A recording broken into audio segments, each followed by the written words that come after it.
ശരീരത്തിൽ വസ്ത്രത്തിന് പകരം ചുടലഭസ്മം പൂശിയവർ, ഇരു കൈകളിലും രുദ്രാക്ഷവും ഒപ്പം ഒരു മനുഷ്യൻ്റെ തലയോട്ടിയും കൊണ്ട് നടക്കുന്നവർ. ശവപ്പറമ്പുകളാണ് അവരുടെ തറവാട്, കൂടാതെ അഴുകിയ ശവങ്ങളാണ് അവരുടെ ഭക്ഷണം. സോ ഇന്ന് ക്രേസി പീഡിയ നിങ്ങളെ കൊണ്ടുപോകുന്നത് നിങ്ങൾക്ക് അധികവും കേട്ട് പരിചയമില്ലാത്ത ഒരു കൂട്ടം സന്യാസിമാരുടെ അടുത്തേക്കാണ്. ചുരുക്കി പറഞ്ഞാൽ അഘോരികളുടെ അടുത്തേക്ക്.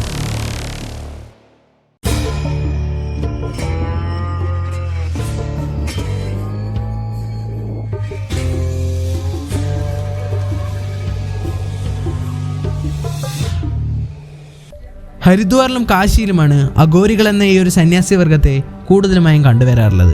വസ്ത്രം ഒന്നും തന്നെ ധരിക്കാതെ ചുടലഭസ്മം ശരീരമാകെ പൂശിയതും കയ്യിൽ മനുഷ്യൻ്റെ തലയോട്ടിയുമായി നടക്കുന്നവരാണിവർ.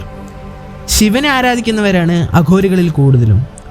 ഒപ്പം ഭൈരവൻ എന്ന ദൈവത്തെയും ആരാധിക്കുന്നവരുമുണ്ട്. 12 വർഷത്തിൽ ഒരിക്കൽ മാത്രം നടക്കുന്ന കുംഭമേളയിലാണ് നമുക്ക് എല്ലാ അഘോരികളെയും കാണാൻ സാധിക്കും. എന്നാൽ ഈ അഘോരികളുടെ രൂപത്തിൽ വരുന്നത് ഭൂരിഭാഗവും വ്യാജ സന്യാസിമാരാണ്. കാരണം ടൂറിസ്റ്റുകൾക്ക് എപ്പോഴും ഒരു കൗതുകമാണിവർ. അതിനാൽ ഒരുപാട് പേർ ഇവരുടെ വേഷം ധരിക്കുകയും അഘോരികളായി നടക്കുകയും ചെയ്ത് ഒരുപാട് പണം തട്ടിയെടുക്കാറുണ്ട്. കൂടാതെ അഘോരി വേഷം ധരിക്കുന്നവർക്ക് കാശിയിലെ പല അമ്പലങ്ങളിലും ഭക്ഷണവും വസ്ത്രവും കൂടാതെ ബാങ്ക് പോലെയുള്ള ലഹരി വസ്തുക്കളും സൗജന്യമായി കൊടുക്കാറുണ്ട്. ചില മലയാളികൾ പോലും അഘോരി വേഷത്തിൽ കാശിയിലും ഹരിദ്വാറിലുമായി ജീവിക്കുന്നുണ്ട് എന്നതാണ് മറ്റൊരു വസ്തുത. ഇവർ താമസിക്കുന്നത് ശ്മശാനങ്ങളിലാണ്. കൂടാതെ അതിനൊരു കാരണവുമുണ്ട്.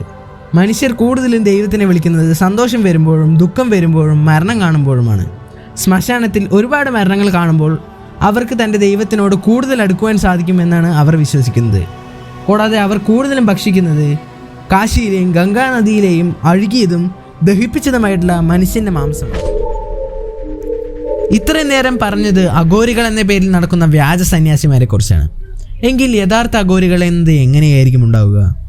യഥാർത്ഥ അഘോരികളെ കണ്ടുപിടിക്കുക എന്നത് വളരെയേറെ ബുദ്ധിമുട്ടേറിയ ഒന്നാണ്. ഇവർ ഹിമാലയത്തിനടുത്തായിട്ടാണ് ജീവിക്കാറുള്ളത്. കൂടാതെ മറ്റുള്ളവരെ അപേക്ഷിച്ച് ഒരുപാട് വ്യത്യസ്തമായിട്ടുള്ള കഴിവുകൾ ഇവർക്കുണ്ട്. ഇവർക്ക് ഒരുപാട് കാലം കൊടും ചൂടിലും കൊടും തണുപ്പിലും ജീവിക്കാൻ സാധിക്കും. കൂടാതെ കുണ്ടലിനി എന്ന യോഗ ഇവർക്ക് അറിയാവുന്നത് കൊണ്ട് സൂര്യപ്രകാശവും വെള്ളം മാത്രം മതിയാകും ഇവർക്ക് 200 വർഷം വരെ ജീവിക്കാൻ. ഒപ്പം ഇവരുടെ മരണം എന്നത് വളരെയേറെ അത്ഭുതപ്പെടുത്തുന്ന ഒന്നുകൂടിയാണ്. ഇവർക്ക് അവരുടെ മരണം മുൻകൂട്ടി അറിയുവാൻ സാധിക്കും. ഒപ്പം മരണം അടുത്തു കഴിഞ്ഞാൽ അവർ ഒരു ശിഷ്യനെയും കൂട്ടി കൊടുങ്കാട്ടിലേക്ക് പോകും. പിന്നീട് അവിടെ വെച്ച് ആ അഘോരി മരിക്കുകയാണെങ്കിൽ പിന്നീട് അവരുടെ തലയോട്ടി ആ ശിഷ്യൻ അവകാശപ്പെട്ടതാണ്. പിന്നീട് ആ തലയോട്ടിയെ അവർ പൂജിക്കുവാനും ആരാധിക്കുവാനും വരെ തുടങ്ങും.